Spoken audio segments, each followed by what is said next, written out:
Greetings, shitlords and shitladies of the vast internet. This is Estakar. Today I'd like to talk about the wonders of national self-interest. But before we begin, a note on Valentine's Day. That long-standing legacy of social indoctrination pulling me inextricably towards declarations which, according to feminist definitions, qualify as harassment. With a tight budget and most waking hours spent learning a marketable skill, my previous relationship crashed and burned, as so many do. Women are a tiring business that require time and resources. And yes, ladies, I am of course aware that men come with their own rather colorful array of problems, and I do not envy you the task of interacting with my gender, not a single bit. And now to national self-interest. The raison d'etat of the French, the realpolitik of the Germans. The Bible of this philosophy is known as The Prince by Niccolò Machiavelli, a text that stresses that the prince's primary aim is his own self-betterment, and not the betterment of his people. A book written to the ruling establishment of Machiavelli's city of Florence, ironically after he was tortured for 3 weeks by that monarchy. Can somebody say Stockholm Syndrome? In this text is the idea that morality is irrelevant in issues of politics. The only relevancy is winning, increasing one's power and improving one's position. National self-interest is this idea on a national scale. That is, that a nation should focus on improving its position, its power, and its efficacy, rather than necessarily worrying about issues of morality or, general human betterment. The moral among you may be, and I expect to be, quite disturbed at the notion that you can discard morality in any endeavor. Wait, you might be thinking, that would be psychopathy. And you'd be right. The higher achieving an industry, be it corporate leadership, political affluence, even sexual prowess, the more likely the high achiever is to be a psychopath. Because the more attuned one is to victory, the more one has sacrificed moral consideration in the pursuit of that victory. Because moral consideration is not equivalent to efficacy. Too much deference to moral consideration, in lieu of deference to victory, is like an anchor on the foot of success. You can experience this firsthand if you ever take a peek into the stream of pure ends-focused psychopathy that is PUA, or if you do any research into corporate high achievers and the vast rates of psychopathy you see among them. So the takeaway is merely this: moral considerations can get in the way of victory. So to win on the global stage, a certain sacrifice of moral consideration is often required to win. Losing can often be the biggest evil of them all, for among other evils which being unarmed brings you, it causes you to be despised. That is a direct quote from Machiavelli's The Prince. Well, how is it evil to lose, you might ask? Let us engage in a thought experiment. We live in a world where everyone has some bread, and some people are starving and need bread. One would imagine, in this world, that the most morally generous people are the people who give the most bread. Now, if you give too much bread and die, you will never be able to give any more bread. Therefore, your capacity for moral good has ended. If you need all the bread you have to survive, and then you give no bread, you are immoral. You've given nothing to the needy. You have simply cared about your own situation. However, if you are effective and powerful and have amassed a large hoard of bread, then you have the potential to give out greater proportions of your bread liberally and demonstrate great morality while surviving. So you see that moral good is actually only truly possible without utter self-destruction if you are in a position of power and efficacy. So if you sacrifice power and efficacy for the moral good, you are also sacrificing your capacity for future moral good. This is just the thought experiment with bread, but it can just as easily be applied to social or emotional resources with a bit of mental maneuvering. He can only be kind if he has the emotional resources for it. He can only be social if he has the social resources for it, etc., etc. So turns our conversation to the current issue, the issue of European migration. Most of what we hear out of this discussion is being discussed on moralized terms, heavily moralized terms, usually from the left. Look at these people, look at their helplessness, look at the beautiful eye-to-face ratios. Here's a dead baby on a beach. Clearly, you should feel a zap of emotional sympathy for these migrants. Abandon your logic and reason. Think not of the consequences down the road. Think only of your immediate emotional feelings.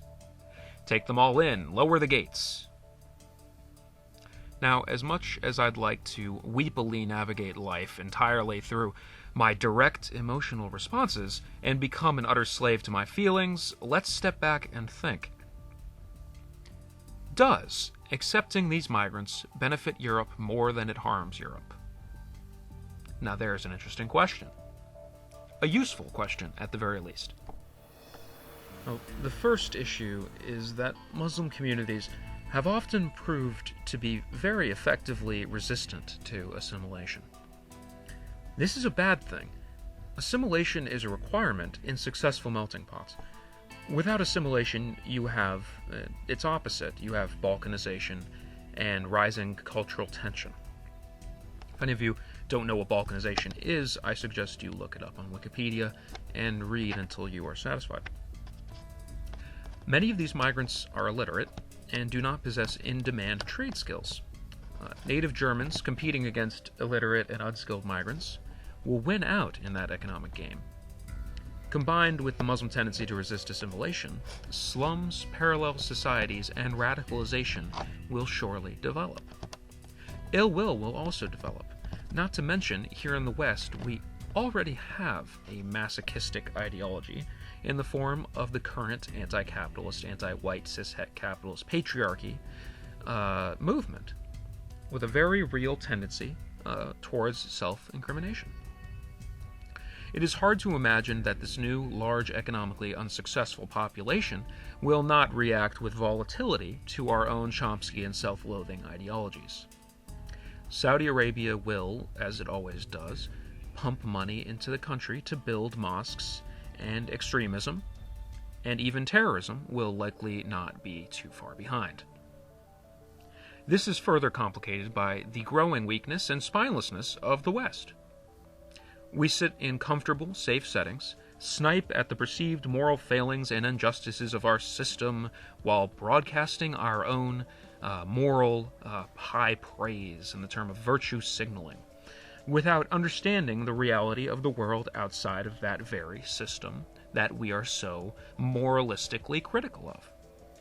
We complain about hurtful words. We complain that TV has themes and stories that are too callous for our tender ears. Do we wonder why 32% of British Muslims believe that Western society is decadent and immoral, and that Muslims should seek to bring it to an end? I think many of us are still processing the events of Cologne, with the large swathes of sexual assaults that occurred, and are still looking for the proper words to air what we know, deep down, to be true.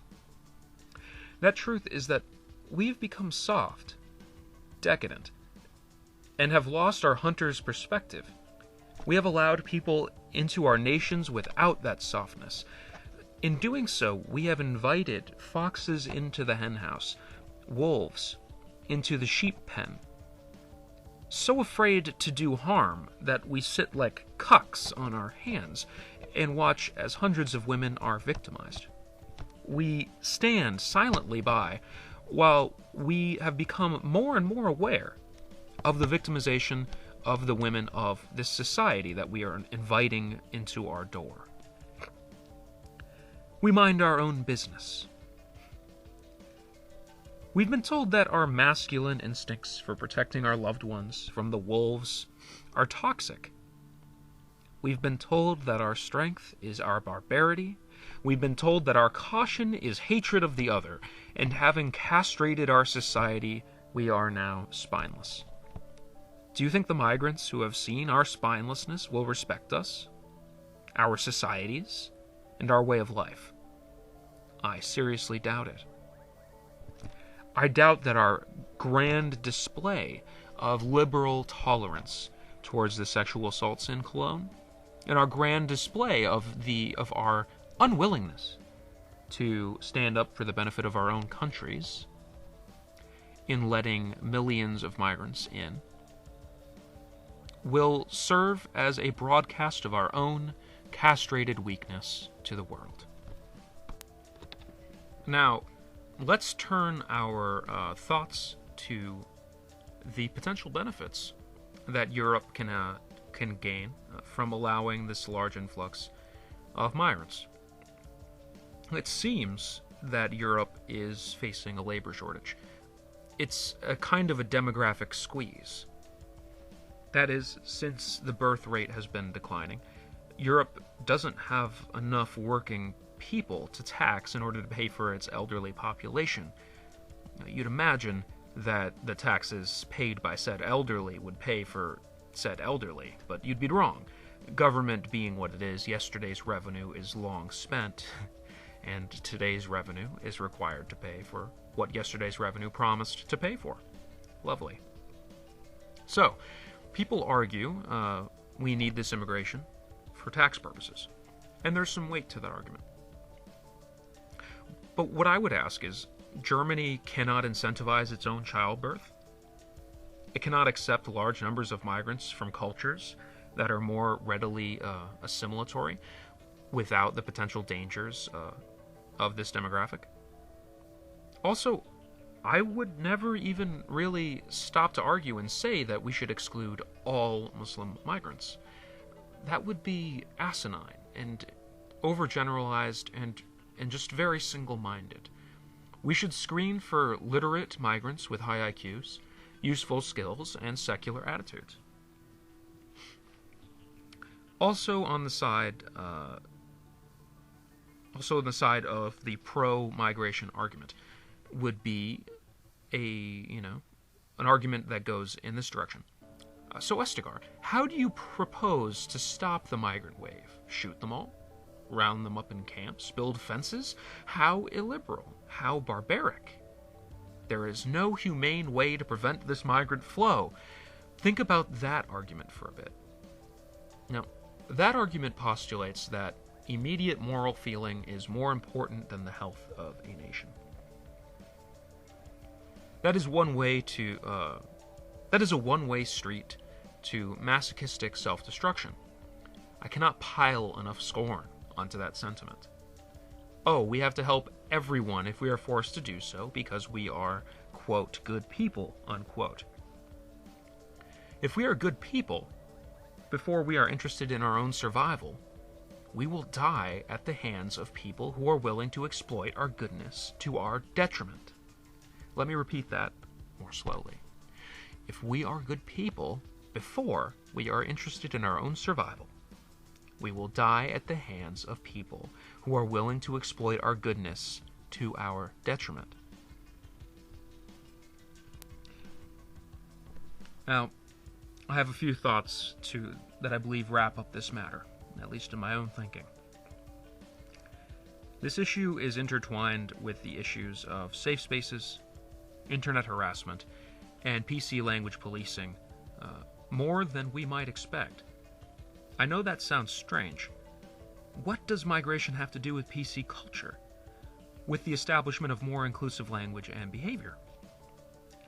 The similarity between these concepts is simple. It is the valuation of immediate emotional feeling over a disconnected analysis of long-term benefit. Accepting migrants with open arms feels good in the short term, but a sober analysis shows problems. Likewise, censoring speech for inclusiveness feels good, but the precedent sends us whirling down a rabbit hole of Orwellian cultural engineering through authoritarian language control. Morality is a byproduct of efficacy. We lose that efficacy if we lose our ability to think soberly about the world. If we cannot think or talk about the challenges we face, we cannot hope to overcome them in a way that outdoes our competitors. And we live in a competitive world. Rome faced similar issues with migration, which led to the collapse of its western half. And historians will point out that the beneficial migration to Rome occurred from people who are willing to embrace the Roman system and leave any beliefs and worldviews that impeded Roman civilization behind. Near the collapse of the empire, there were generals proclaiming themselves as emperors who didn't even know how to speak or write in Latin.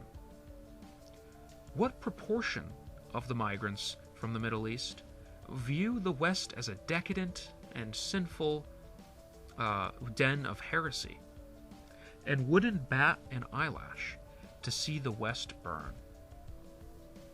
If the proportion is high enough, and that's all that it needs to be, just a high enough of a proportion, the West may wish to limit and filter the incoming applicants and turn our eye to different sources of labor.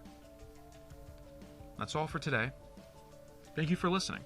I invite you to like and subscribe, as I plan on doing this more often.